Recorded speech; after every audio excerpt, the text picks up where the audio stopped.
पुणे जमीन गैरव्यवहार प्रकरणी मुठे समितीचा रिपोर्ट न्यूज 18 लोकमतच्या हाती आलाय। विक्रेते खरेदीदारांनी मुद्दाम शासनाची फसवणूक केली, शासनाचं 21 कोटी रुपयांचं नुकसान केलं असं अहवालामध्ये म्हटलंय। मात्र 10 पानी रिपोर्टमध्ये पार्थ पवारांचा उल्लेख करण्यात आलेला नाही। मुंबईत मविया निवडणुकीपूर्वीच फुटल्याचं दिसून येतंय। काँग्रेस नेत्यांनी शरद पवारांची भेट घेतली, मात्र काँग्रेस उद्धव ठाकरे आणि मनसे बरोबर संपर्क साधणार नसल्याची माहिती समोर आली आहे। मनसेमुळे काँग्रेस आणि शिवसेना उभाठामध्ये दुरावा आल्याचं दिसून येतंय, तर दडपशाही आणि कायदा हातात घेणाऱ्यांसोबत जाणार नाही असं वर्षा गायकवाड यांनी स्पष्ट केलंय। पोलीस विभागाच्या कार्यक्रमाला उपमुख्यमंत्री एकनाथ शिंदेंनी दांडी मारली। मुख्यमंत्री देवेंद्र फडणवीस आणि उपमुख्यमंत्री अजित पवार कार्यक्रमाला उपस्थित, तर एकनाथ शिंदे मात्र कार्यक्रमाला अनुपस्थित। जालन्यातील अंबड नगर परिषद निवडणुकीमध्ये बदनापूरचे भाजप आमदार नारायण कुचे यांचे पुतणे उज्ज्वल कुचे यांना भाजपकडून उमेदवारी देण्यात आली आहे। उज्ज्वल कुचे अंबडच्या माजी नगराध्यक्षा संगीता कुचे यांचे चिरंजीव आहेत। वेंगुर्ले नगर परिषद निवडणुकीमध्ये महाविकास आघाडीत अखेर फूट पडली आहे। काँग्रेसचे जिल्हाध्यक्ष विलास गावडे यांनी थेट स्वतः उमेदवारी अर्ज दाखल केल्याने उभाठा आणि काँग्रेस आमने सामने उभे ठाकल्याचं चित्र स्पष्ट दिसतंय। आता 4 पक्षांमध्ये सरळ संघर्षाची परिस्थिती निर्माण झाली आहे।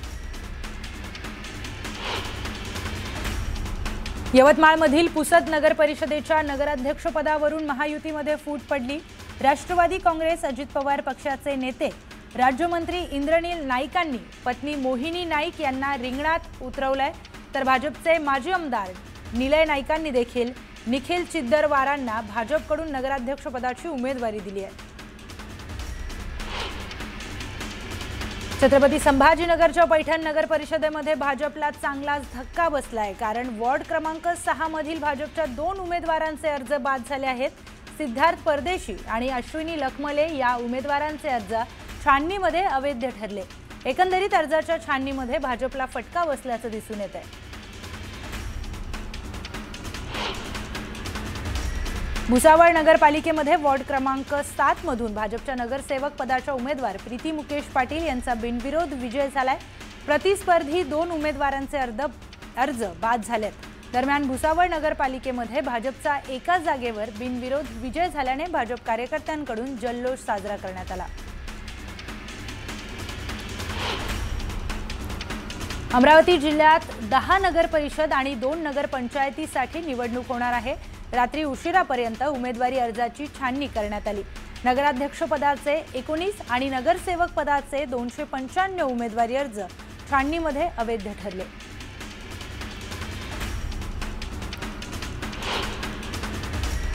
सोलापूरच्या अनगर नगरपंचायत निवडणुकीमध्ये राष्ट्रवादी अजित पवार पक्षाच्या उमेदवार उज्ज्वला थिटे यांचा अर्ज नामंजूर झाल्यानंतर बाळराजे पाटील यांनी जल्लोष केलाय।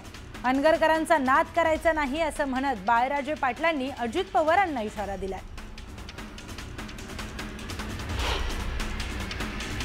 अनगर नगरपंचायतीत अर्ज बाद झाल्यानंतर उमेदवार उज्ज्वला थिटे यांनी प्रतिक्रिया दिली आहे। निवडणूक निर्णय अधिकाऱ्यांच्या निर्णयाविरोधात न्यायालयामध्ये दाद मागणार। अर्ज कसा बाद झाला या संदर्भामध्ये मी न्यायालयामध्ये दाद मागेन असं उज्ज्वला थिटे म्हणाल्या। जळगाव जिल्ह्यातील पाचोरा, भडगाव, चाळीसगाव आणि धरणगाव नगरपालिकेची निवडणुकीसाठी दाखल अर्जाची छाननी पूर्ण झाल्यानंतरही उमेदवारांची संख्या भरपूर असल्याचं चित्र आहे। त्यामुळे अर्ज माघारीच्या आधीच स्वपक्षातील बंडखोरांसह अपक्षांची मनधरणी सुरू झाली आहे। अमरावतीत भाजप आणि उभाठाच्या आमदारांनी यंदा आप्तस्वकीयांना उमेदवारी मिळवून देण्यात धन्यता मानली आहे। नगराध्यक्षपद घरातच ठेवण्याची खेळी करण्यात आली आहे। निष्ठावंत आणि इच्छुक कार्यकर्त्यांच्या स्वप्नांचा चुराडा झाल्याचं चित्र दिसून येत आहे। नांदेड जिल्ह्यातील लोहा नगर परिषदेच्या निवडणुकीत भारतीय जनता पार्टीने चक्क एकाच कुटुंबातील 6 जणांना उमेदवारी दिली आहे, ज्यामध्ये नगराध्यक्षपदासाठी भाजपने गजानन सूर्यवंशी यांना उमेदवारी जाहीर केली। त्याचबरोबर नगरसेवक पदासाठी गजानन सूर्यवंशी यांच्या पत्नी गोदावरी सूर्यवंशी, भाऊ सचिन सूर्यवंशी, भावाची पत्नी सुप्रिया सचिन सूर्यवंशी, तर मेवना युवराज वाघमारे, भाच्याची पत्नी रीना अमोल व्यवहारे या एकाच कुटुंबातील 6 जणांना उमेदवारी देण्यात आली आहे। परिवारवादाला विरोध करणाऱ्या भाजपने एकाच कुटुंबात 6 उमेदवार दिल्याने विरोधकांसह मित्रपक्षांकडून भाजपवर टीका केली जाते। त्यांना उमेदवारच मिळत नसतील तर ते काय करणार? 6 नाही 10 उमेदवार ते देतील अशी बोचरी टीका आमदार प्रताप पाटील चिखलीकर यांनी अशोक चव्हाण यांच्यावर केली आहे। तुळजापूर ड्रग्स प्रकरणातील आरोपी विनोद गंगणेला भाजपकडून नगराध्यक्षपदाची उमेदवारी देण्यात आली आहे। भाजप आमदार राणा जगजितसिंह पाटलांनी पक्षश्रेष्ठींचा आदेश डावलून उमेदवारी दिल्याने राजकीय वर्तुळामध्ये चर्चांना उधाण आले। सिंधुदुर्ग जिल्ह्यातील 3 नगर परिषदा आणि एका नगरपंचायतीच्या नगराध्यक्षपदासाठी आलेल्या 31 अर्जांपैकी 12 अर्ज तर नगरसेवक पदासाठी आलेल्या 359 अर्जांपैकी 59 अर्ज हे अवैध छाननी प्रक्रियेमध्ये अवैध ठरले। मुंबई महापालिकेची निवडणूक अद्याप जाहीर झाली नसली तरी जिल्हा परिषद नगरपालिका निवडणूक लढवणाऱ्या अपक्ष उमेदवारांसाठी राज्य निवडणूक आयोगाने चिन्हांची यादी जाहीर केली आहे। अर्ज मागे घेण्याच्या मुदतीनंतर 26 नोव्हेंबर रोजी अधिकृत चिन्ह वाटप केले जाणार आहे असे सांगण्यात आले। पालिका निवडणुकीच्या पार्श्वभूमीवर मुंबई काँग्रेस अध्यक्षा खासदार वर्षा गायकवाड यांनी 20 प्रवक्त्यांची तसेच जात वैधता आणि छाननी समितीची नियुक्ती केली आहे। मुख्य प्रवक्ते सचिन सावंत तसेच सुरेश चंद्र राजहंस यांची मीडिया समन्वयकपदी तर जात वैधता आणि छाननी समितीच्या अध्यक्षपदी अशोक सुत्राळे, समन्वयकपदी राजेश टेकेंची नियुक्ती करण्यात आली आहे। लोणावळ्यात निवडणुकीचं राजकारण तापलं असून राष्ट्रवादीचे आमदार सुनील शेळके विरुद्ध भाजपच्या माजी नगराध्यक्षा सुरेखा जाधव या दोघांमध्ये शाब्दिक युद्ध सुरू झाले। लोणावळ्यातील स्थानिक स्वराज्य संस्थांच्या निवडणुकीमध्ये राजकीय कलगीतुरा शिगेला पोहोचलाय।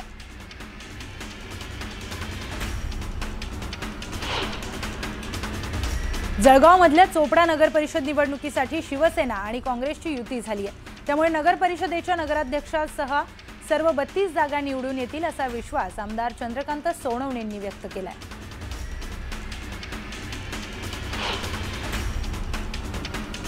भाजपकडून कराड नगरपालिकेच्या प्रचाराचा शुभारंभ करण्यात आला। नगराध्यक्षपदाचे उमेदवार विनायक पावसकर आणि आमदार अतुल भोसलेंनी कराडमधील यशवंतराव चव्हाणांच्या समाधीला अभिवादन करून प्रचाराला सुरुवात केली आहे। चोपडा नगर परिषद निवडणुकीच्या पार्श्वभूमीवर कुठलाही अनुचित प्रकार घडू नये म्हणून पोलिसांनी शहरातील रेकॉर्डवरच्या गुन्हेगारांना तंबी दिली आहे। निवडणूक शांततेमध्ये पार पडावी यासाठी उपविभागीय पोलीस अधिकारी अण्णासाहेब घोलप यांनी ही मोहीम राबवली।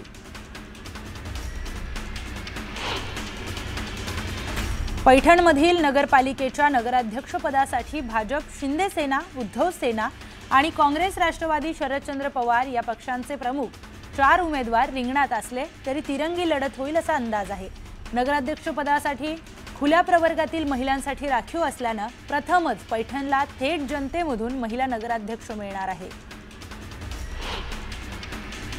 आगामी नगर परिषद आणि नगरपंचायत निवडणूक 2025च्या पार्श्वभूमीवर शिवसेनेच्या उपनेत्या प्रीती संजय बंड यांनी स्टार प्रचारक म्हणून नियुक्ती करण्यात आली आहे। या नियुक्तीनंतर प्रीती बंड यांच्याकडे अंजनगाव, सुरजी, दर्यापूर, अचलपूर, मोर्शी, वरुड आणि शेंदू रजना घाट नगर परिषदांची स्वतंत्र जबाबदारी सोपवण्यात आली आहे।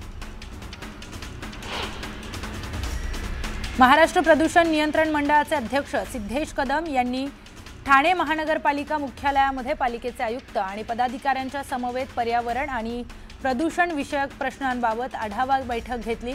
आढावा बैठकीनंतर झालेल्या पत्रकार परिषदेत त्यांनी ठाण्यातील पर्यावरण आणि प्रदूषण नियंत्रण विषयक सुधारणा आणखी वेगाने आणि प्रभावीपणे राबवण्याच्या प्रयत्नांचा पुनरुच्चार केला।